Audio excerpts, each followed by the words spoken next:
Está? Ben, iniciamos o coloquio. Alguén que queira facer algún tipo de intervención, pregunta a calquera dos dous oradores.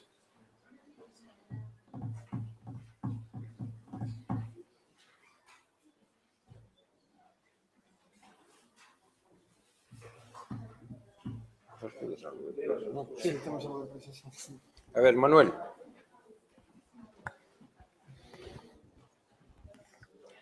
Bueno, moitas grazas aos tres polas vosas intervencións que foron moi claras. Eu quería salientar dúas ideas que transmitiste. Unha primeira túa, Gregorio, é que os dereitos non son, teñen unha data de comezo, moitas veces, poñíalo no exemplo de cando as mulleres accederon a certos dereitos que hoxe en día os consideramos absolutamente que caen de caixón, que son incluso dereitos universais, pero despois veunos dicir Paul que non, que os dereitos non son universais, que son moitas veces conquistados por territorios en distintos momentos.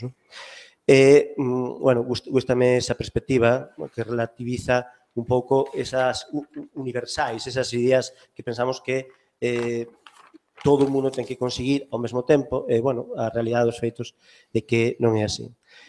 Nós na comisión, cando pensábamos en crear uns contidos ao redor dos encontros sobre os dereitos lingüísticos, pensábamos tamén que, efectivamente, a parte de que haber dos dereitos que podían ser territoriais e tamén temporais, había, pensábamos naquelas reunións de tarde neste mesmo edificio, que, en algúns casos, os dereitos tamén son absolutamente universais e son casos de ou de non cumprilos de maltrato humano.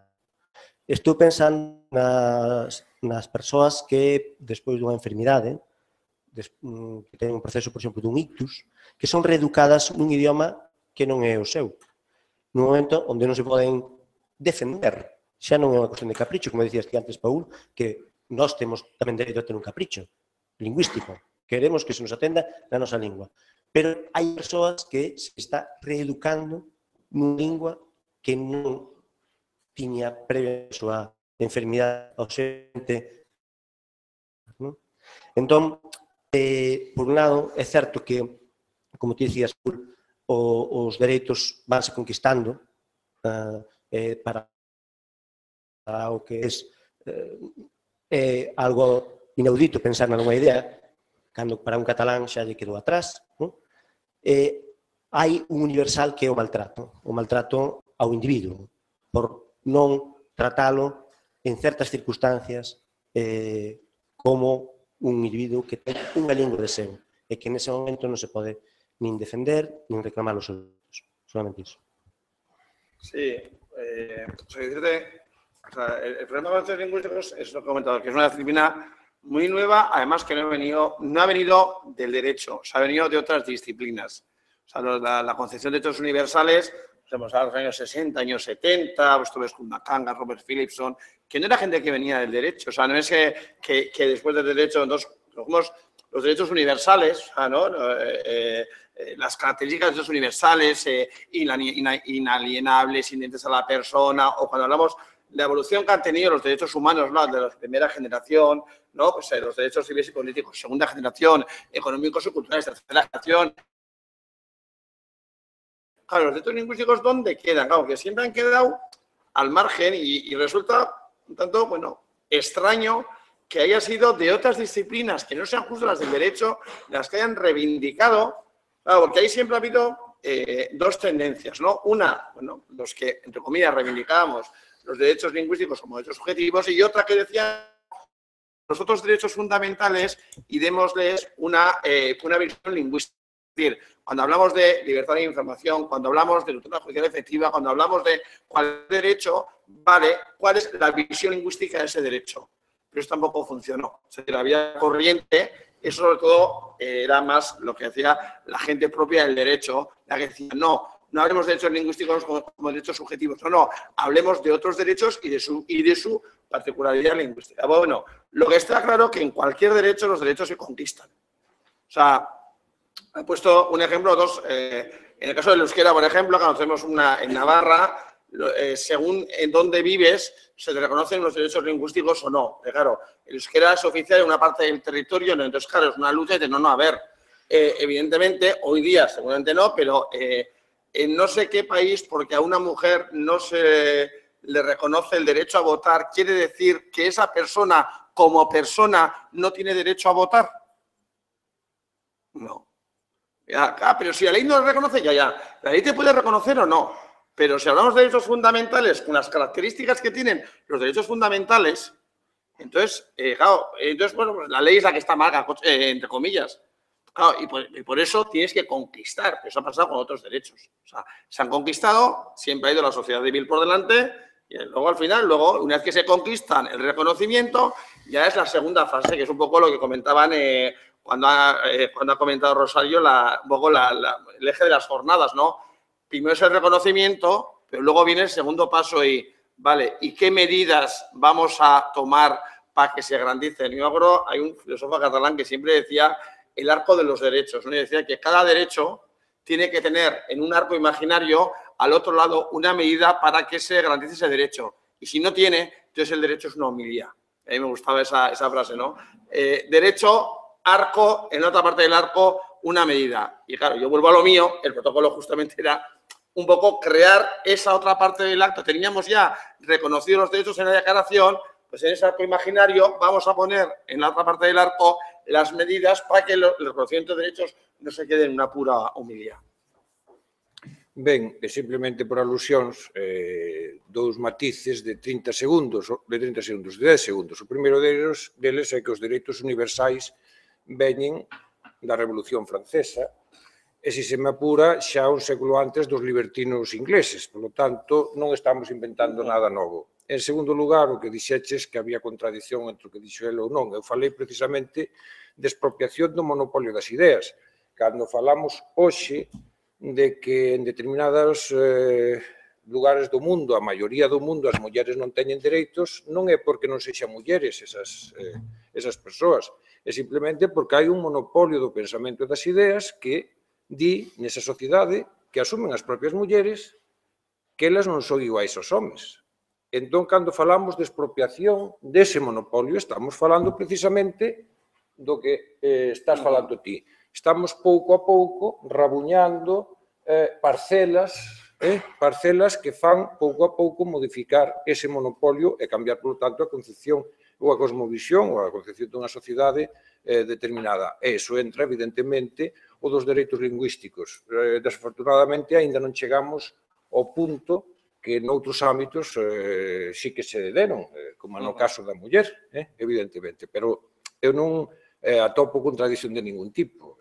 Simplemente que outra nomenclatura, outra terminoloxía. Falo de expropiación dese monopolio das ideas e, afortunadamente, a pesar de que queda moito por facer, nese proceso estamos, xa non hai un monopolio na nosa sociedade no referido ás ideas que prevalecen en relación coas linguas. É así como, desde o meu punto de vista, hai que concebilo. Alguna persoa máis quere participar? Sí, xa sei. Son dúas cuestións puntuais que lle fago a Marcos Maceiras o tema das queixas. Vamos a ver, dixeches que aumentou o número de queixas neste ano respecto do ano pasado. Eso significa un aumento da conciencia social ao respecto. É dicir, o espectro, digamos, sociolóxico, entendedes que cambiou un pouquiño? Esténdese a algún sector que antes tal vez non fixera ese tipo de cuestións? Esa sería unha cuestión. E unha segunda, se me permites, pois é un pouco, se seguides, poño que sí, o efecto a virtualidade real que este tipo de cousas teñen. Supoño que será crecente, quero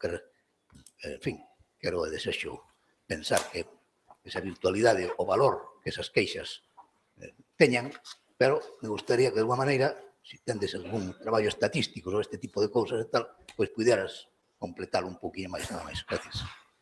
Sí, a ver, non sei se tanto o aumento da conciencia sobre a necesidade de que teñamos dereito a ter galego en todo, penso que máis é cando hai canles, que se duplique dun ano para outro o número de queixas da 150 que eran as habituais, era máis ou menos na media na que andaba nos anos anteriores, non?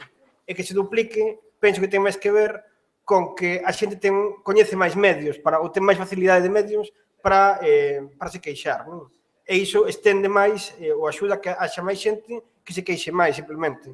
Penso que a conciencia seguramente, creo que ten máis que ver coas canles, co tema da aplicación móvil que axudou ao inmediato. Ás veces temos un problema e simplemente, como estamos tan habituados, ao día seguinte esquecémonos e non denunciamos e non pasou nada, non?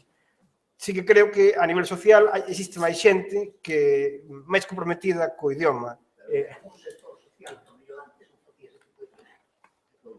Sí, eu penso que na mocidade, precisamente porque o sector que máis utiliza ese tipo de tecnoloxías, que a aplicación móvil, é a que agora se ve unha situación máis injusta, se queixa máis por unha situación máis injusta. Eu penso, non temos, pero como idea para o informe do ano que ven, está ben tamén saber que tipo de xente que se queixa, incluso xa na por idade, tamén por xénero, por outro tipo de factores, que non recollemos no informe, mas que procuremos entón facer ano que ven, tamén porque está ben saber que tipo. Agora, en xeral, é moito máis xente nova, ou a partir de 30 anos para baixo, a que máis se queixa porque é consciente de unha situación injusta que unha xente de máis idade padece iso, mas non é consciente que a situación é injusta, nos casos ilegal tamén. Mira, hai pouco, hai uns días, chamaronnos á mesa de A3 Media, non sei exactamente o cargo que tiña, o director xeral desta compañía, dicía que van deixar de deturpar a toponimia galega nas dúas canles de televisión, Antena 3 e na Sexta, non? Non podemos dicir o mesmo do Telecinco, que ainda non contestaron. Isto foi despois de moitas queixas mandadas a esta empresa en relación ao uso da toponimia, non? Cousas como, bueno, e que chegou a haber unha que era, non sei se era Luego, en vez de Lugo, non? Unha cousa así. Son cousas xa moi fortes. Ben, os avances son lentos ás veces, mas tamén que existir moito para que se produzan, non? Eu creo que estender a que todo o mundo poida queixarse, se xa consciente que se ten que queixar tamén para que non chora non mama, non? E iso é algo que se sabe moi ben, pero que ás veces non se utiliza iso. E ás veces de insistir, pois ás veces conseguimos tamén que algunhas cousas muden, non?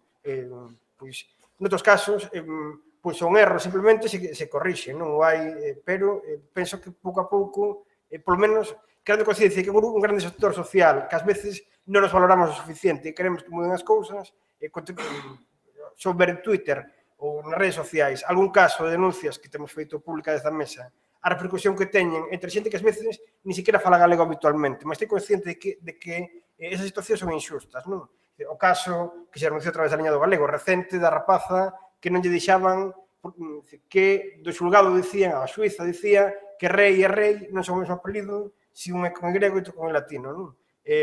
O caso da nena que en un centro de hípica na Coruña dixeron que ali non lle podía falar galego nin os cabalos sequera.